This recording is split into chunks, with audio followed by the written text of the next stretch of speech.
ശ്രീ ഗുരുവായൂരപ്പ ശരണം. ശ്രീ മഹാദേവി നമ. നമ്മള് ആ ജഗദംബികയുടെയും ആ പൊന്നു തമ്പുരാനായ ഗുരുവായൂരപ്പന്റെയും അനുഗ്രഹത്തോടുകൂടി 22ാമത്തെ അധ്യായത്തിലേക്ക് പ്രവേശിച്ചിരിക്കുകയാണ്. അതിലെന്താ വർണ്ണിക്കുന്നത് വെച്ചാൽ ദേവന്മാരുടെ അംശാവതാര വർണ്ണനയാണ്. ഇന്നലെ അംശാവതാര വർണ്ണനയാണ് ഇന്നലെ പറഞ്ഞിട്ടുണ്ടായിരുന്നത്. ഇപ്പൊ അംശാവതാരം.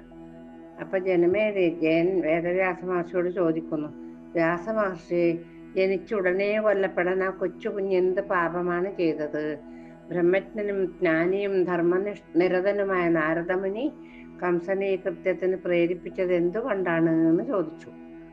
പോരാ, പാപം ചെയ്യുന്നവനും അതിനെ പ്രോത്സാഹിപ്പിക്കുന്നവനും അതിന്റെ ദോഷം തുല്യമായി അനുഭവിക്കേണ്ടി വരുമെന്ന് അറിവുള്ളവർ പറയുന്നുവല്ലോ. കഴിഞ്ഞ ജന്മത്തിൽ ഏത് കർമ്മത്തിന്റെ ഫലമായിട്ടാണ് ആ കുഞ്ഞ് കൊല്ലപ്പെട്ടത് എന്ന് ചോദിച്ചു. നമുക്കറിയാലോ, ഇതേപോലെ തന്നെയല്ലേ അഷ്ടവസുക്കള, അതിൽ 7 പേരെയും ഗംഗാദേവി കൊന്നത്. അതും ഒരു ശാപത്തിന്റെ ഫലം തന്നെ, ഇതും ഒരു ശാപത്തിന്റെ ഫലം തന്നെ എന്ന് പറയുന്നു.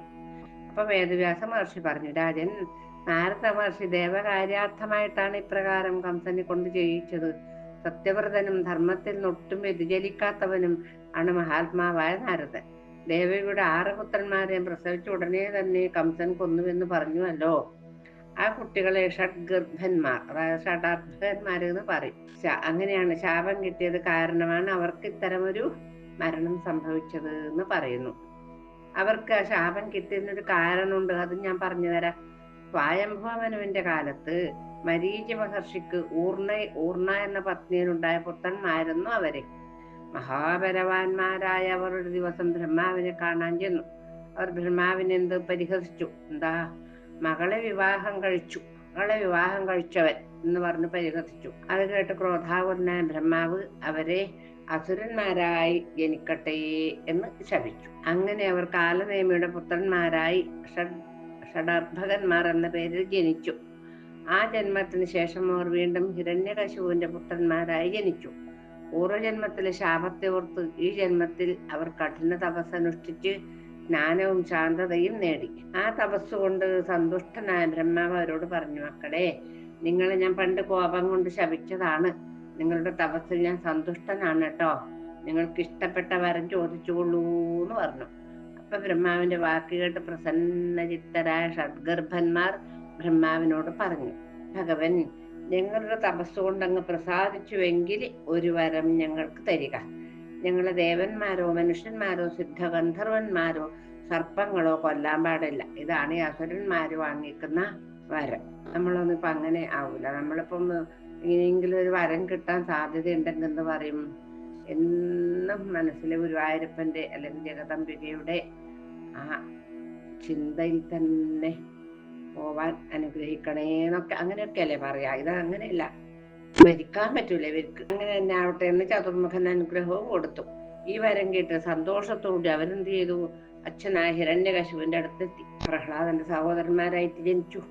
ബ്രഹ്മാവിനെ ഭജിച്ചു വരം ലഭിച്ചതറിഞ്ഞ അദ്ദേഹം കോപാകുലനായി പറഞ്ഞു, നിങ്ങൾ എന്നെ വകവെക്കാതെ ബ്രഹ്മാവിനെ ആശ്രയിച്ചതുകൊണ്ട് നിങ്ങളെ ഞാൻ ഉപേക്ഷിക്കുകയാണ്. ബ്രഹ്മാവിനെ ഫലം ഇല്ലാണ്ട് ഞാനല്ലേ ഹിരണ്യകശിപുവിന്റെ വിചാരം. നിങ്ങൾ ഷഡ്ഗർഭന്മാർ എന്ന പേരോടുകൂടി പാതാളത്തിൽ പോയി താമസിക്കുക. പിന്നീട് നിങ്ങൾ ദേവകിയുടെ ഗർഭത്തിൽ നിന്ന് ജനിച്ച് പൂർവ്വജന്മത്തിൽ നിങ്ങളുടെ അച്ഛനായ കാലനേമിയുടെ കൈകൊണ്ട് മരിക്കുവാൻ ഇടവരട്ടെ. ആ കാലനേമിയാണ് കംസനായി ജന്മമെടുത്തത് മഹാരാജാവേ എന്ന് പറഞ്ഞു. ഇപ്രകാരം ശപിക്കപ്പെട്ട മക്കളായി പറഞ്ഞ് ജനിച്ച ഉടനെ കംസനിൽ കൊല്ലപ്പെട്ടത്. 7ാമതായി ദേവകി ഗർഭം ധരിച്ചപ്പോൾ യോഗമായ ആ ഗർഭത്തെ വസുദേവന്റെ തന്നെ പത്നിയായ രോഹിണിയിലേക്ക് ആവാഹിച്ചു. തന്റെ യോഗശക്തി കൊണ്ട് ആകർഷിപ്പിച്ചു. അങ്ങനെ ദേവകിയുടെ ഗർഭം മത്സ്യപ്പോയി എന്ന വിവരം അറിഞ്ഞ് കംസൻ സന്തോഷിക്കുകയും ചെയ്തു. എവിടെ സന്തോഷിക്കാൻ, അയ്യട.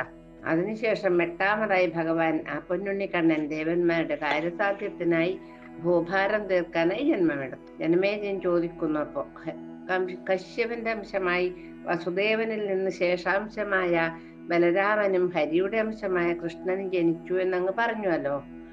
മറ്റ് ദേവന്മാർ ആരൊക്കെയാണ് ഭൂമിയിൽ വന്ന് ജനിച്ചത് അറിഞ്ഞാൽ തർക്കടില്ല എന്ന് പറഞ്ഞു. അപ്പൊ വേദവ്യാസര് പറഞ്ഞു, രാജൻ, കശ്യപൻ വസുദേവനായും അതിഥി ദേവകിയായും അനന്തൻ ബലഭദ്രനായും ധർമ്മസുതനായ നാരായണ ഋഷി ജീവിച്ചിരിക്കെ തന്നെ കൃഷ്ണനായും നാരായണ ഋഷിയുടെ സഹോദരനായ നരൻ അർജുനനായും ജന്മമെടുത്തു. ധർമാംശയായി യുധിഷ്ഠിരനും, ധർമ്മം എന്ന് പറഞ്ഞാല് അറിയാലോ, യുധിഷ്ഠിരൻ, വായുവിന്റെ അംശമായി ഭീമസേനനും, അശ്വനീദേവന്മാരുടെ അംശമായി മാദ്രീപുത്രരായ നകുല സഹദേവന്മാരും, ആദിത്യന്റെ അംശമായി കർണനും, ധർമ്മദേവന്റെ തന്നെ അംശമായിട്ട് വിതുരരും, ഭീഷ്മതിയുടെ അംശമായി ദ്രോണനും, ശിവാംശമായി അശ്വത്ഥാമാവും ജന്മമെടുത്തു. സമുദ്രാംശമായി ശന്തനു രാജാവും, ശന്തനു ആര്? ഗംഗാദേവിയുടെ മകനല്ലേ, അതുകൊണ്ട് സമുദ്രാംശമായി ശന്തനു രാജാവും പത്നിയായി ഗംഗാദേവിയും, ശന്തനുവിന്റെ പത്നിയായിട്ട് ഗംഗാദേവി, ദേവകൻ ഗന്ധർവ രാജാവായി ജന്മമെടുത്തു. വസുവിന്റെ അംശമായി ഭീഷ്മര്, മരുത്തിന്റെ അംശമായി വിരാടൻ, അരിഷ്ടനേമിയുടെ പുത്രനായ ഹംസൻ ധൃതരാഷ്ട്രനായും, കൃപരും കൃതവർമാവും മരുത്തുക്കളുടെ അംശമായും, ദ്വാപരാംശമായി ശകുനിയും, ദ്വാപരൻ എന്ന് പറഞ്ഞ ഇതിനെല്ലാം പറഞ്ഞു, യുഗത്തിനല്ല, ദ്വാപരൻ എന്ന് പറഞ്ഞിട്ടൊരു ഗന്ധർവനുണ്ട്. ദ്വാപരാംശമായി ശകുനിയും, കലിയുടെ അംശമായി സുയോധനനും, വരുണന്റെ അംശമായി ദ്രുപദനും ജന്മമെടുത്തു.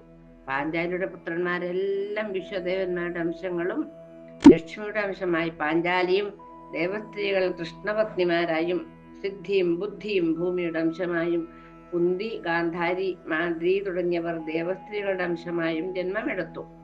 സോമപുത്രനായ സുവർച്ചസ്സുവിന്റെ അംശമായി സോമപരുവും, സനൽകുമാരന്റെ അംശമായ പ്രദ്യുമ്നനും, ദൈവവൈദികളായ ദൈത്യന്മാർ ഭൂമിയിലെ രാജാക്കന്മാരായും, ഹിരണ്യകശുവിന്റെ അംശമായി ശിശുപാലനും, വിപ്രജിത്ത് ജരാസന്ധനായും, പ്രഹ്ലാദൻ ശല്യരായും, കാലനേമി കംസനായും, വ്രജത്തിൽ കാളയായി വന്ന അരിഷ്ടൻ ബലിയുടെ പുത്രനും, ദിതിപുത്രനായ അരിഷ്ടൻ കുവലയാപീഠമായും, ബലിയുടെ മകൾ പൂതനയായും ജന്മമെടുത്തു എന്ന് പറഞ്ഞു. കാമം, ക്രോധം തുടങ്ങിയ വികാരങ്ങൾ യമന്റെയും രുദ്രന്റെയും വംശമാണെന്ന് പറയുന്നു. പുരാണത്തിൽ പ്രസിദ്ധിയുള്ള എല്ലാ ദേവന്മാരുടെയും അസുരന്മാരുടെയും ജന്മങ്ങൾ ഞാൻ പറഞ്ഞു തന്നു രാജൻ.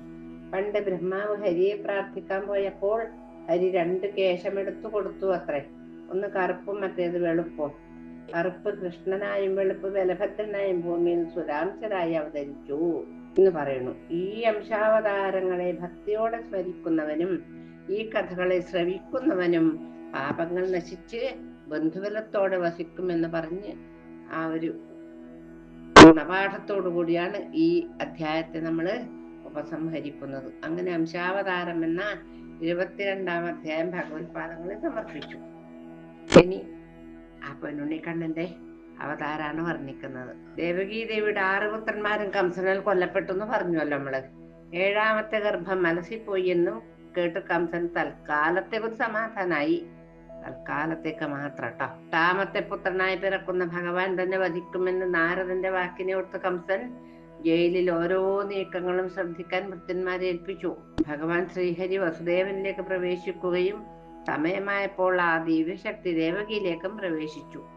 ഭഗവാൻ ഇങ്ങനെ ഒരു ദിവസം വസുദേവരിങ്ങനെ ഇരുന്നിട്ട് പരമാനന്ദത്തില്, അത് രണ്ടുപേരും തമ്മിൽ തൊടാൻ പറ്റാത്ത അത്ര ദൂരത്തിലാണ് കെട്ടി വെച്ചിട്ടില്ല, രണ്ടാളെയും ചങ്ങല കെട്ടിട്ടുള്ളത്. അപ്പോ വസുദേവരിങ്ങനെ പരമാനന്ദം അനുഭവിക്കുമ്പോൾ ദേവകി ചോദിച്ചു അത്രേ, അല്ല അങ്ങ് ഈ കാരാഗ്രഹത്തില് അതും ചങ്ങലയില് ബന്ധനസ്ഥനായിട്ടും ഉണ്ടാ ഇത്ര അധികം പരമാനന്ദം പോലെ അങ്ങയുടെ മുഖത്ത് ഇത്ര സന്തോഷം എന്താന്ന് ചോദിച്ചു അത്രേ.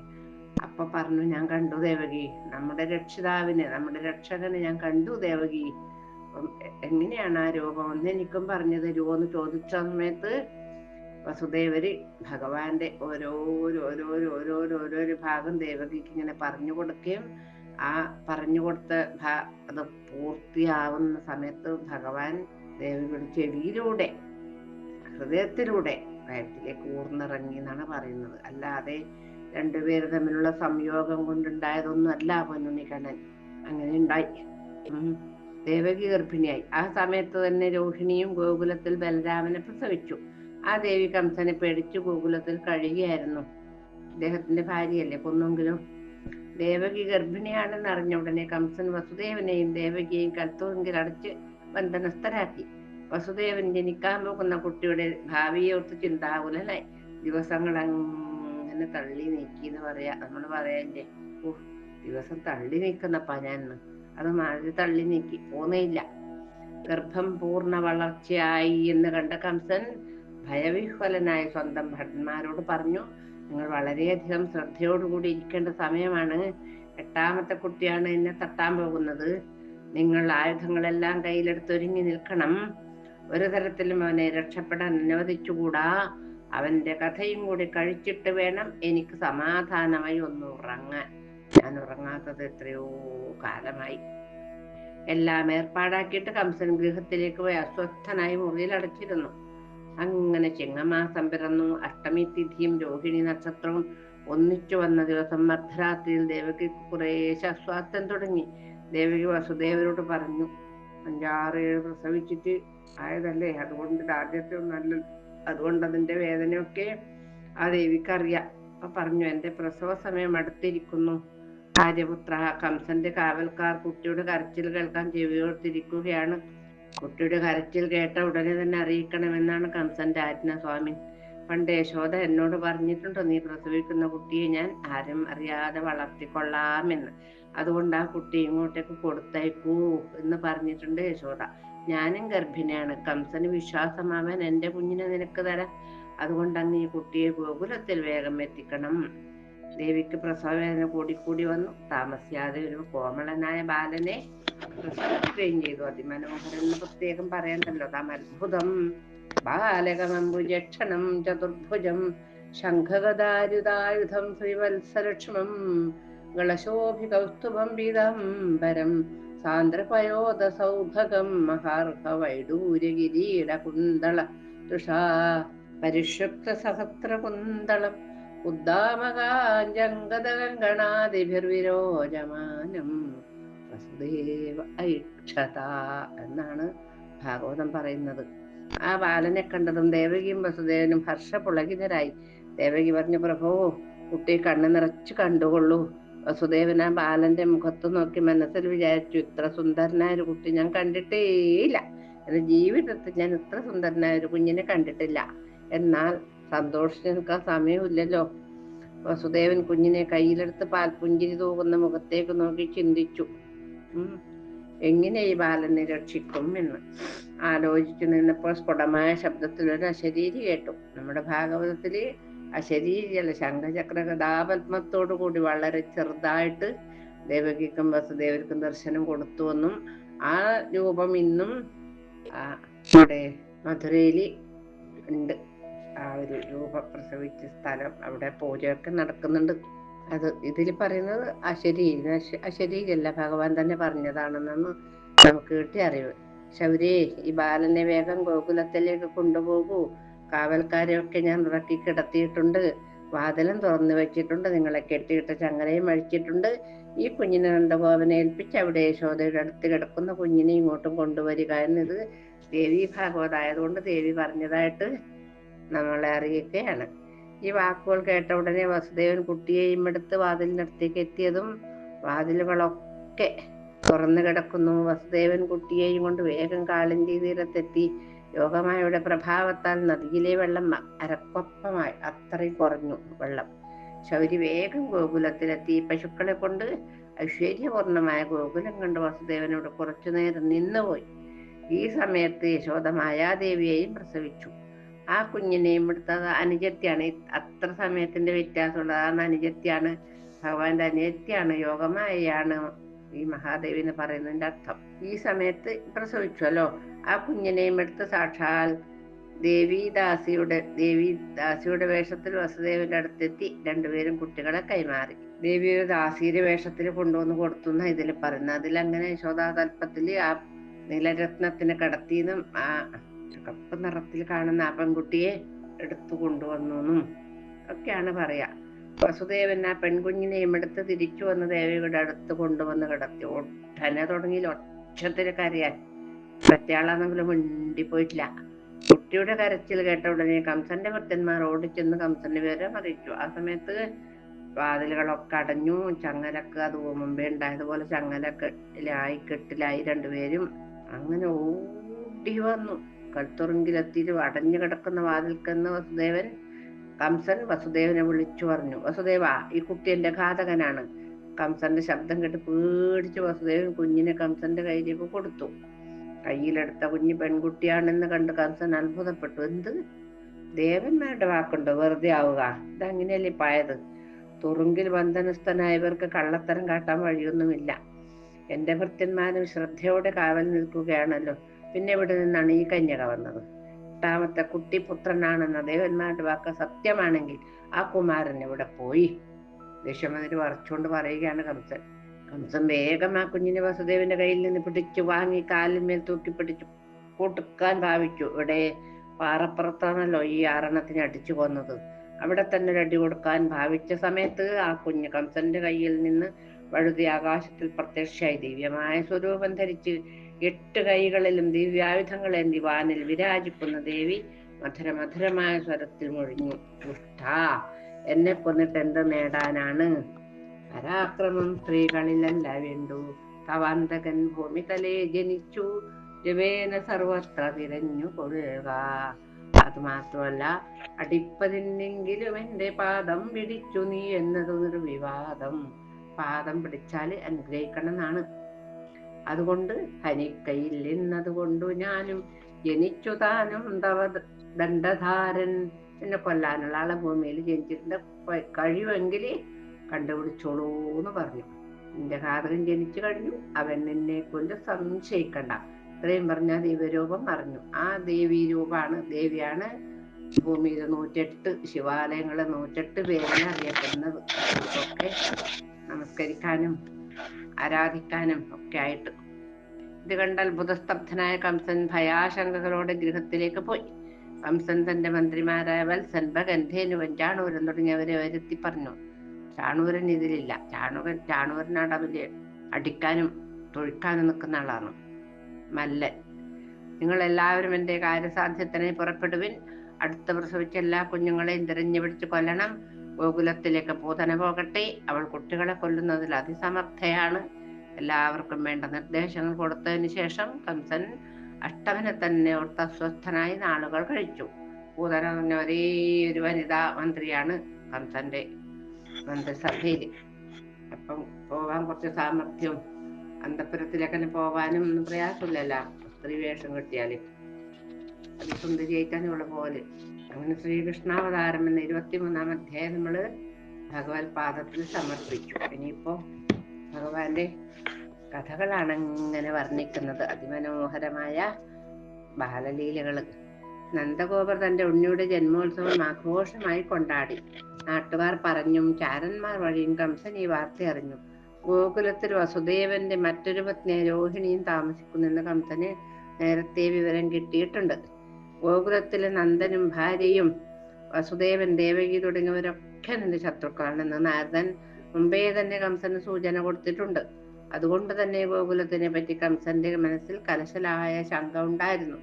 മഹാതേജസ്വിയായ കൃഷ്ണൻ അസുരന്മാർ നിഷ്പ്രയാസം കൊല്ലുകയും പേമാരി ഉണ്ടായ സമയത്ത് ഗോകുലവാസികളെ രക്ഷിക്കാൻ ഗോവർദ്ധന പർവ്വതത്തെ തന്റെ ഒരു വിരല് കൊണ്ടുയർത്തിയെന്ന് അറിഞ്ഞപ്പോൾ കംസൻ ഉറപ്പായി തന്റെ ഘാതകൻ ഗോകുലത്തിൽ വളരുന്നുണ്ട്. ആ ബാലനെ മധുരയിലേക്ക് കൂട്ടിക്കൊണ്ടുവരാൻ അക്രൂരനെ നിയോഗിച്ചു. ഇത് ദേവി ഭാഗവതായത് കൊണ്ട് തന്നെ ബാലലീല അത്ര അധികം വർണ്ണിക്കുന്നില്ല ഇതില്. മധുരയിൽ ധനുർയാഗം നടക്കുവാൻ പോകുന്നുണ്ടെന്ന് അറിയിക്കാൻ പറഞ്ഞാണ് കംസൻ അക്രൂരനെ ഗോകുലത്തിലേക്ക് അയച്ചത്.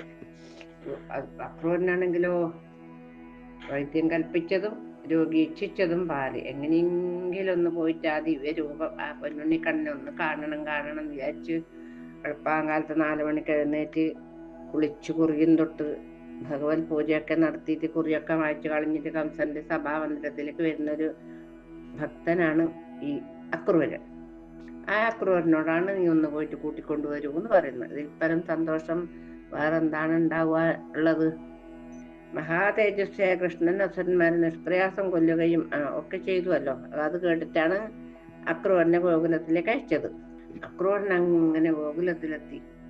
കഷ്ടിച്ച് ഒരു 2 മണിക്കൂർ യാത്ര ഉള്ളൂ. എങ്കിലും അക്രൂരൻ രാവിലെ എഴുന്നേറ്റ് കുതിരപ്പുറത്തേരിൽ കയറിയ സന്ധ്യക്കാണ് അവിടെ എത്തുന്നത്. മനോരാജ്യത്തിലൂടെയായിരുന്നു അക്രൂരന്റെ യാത്ര.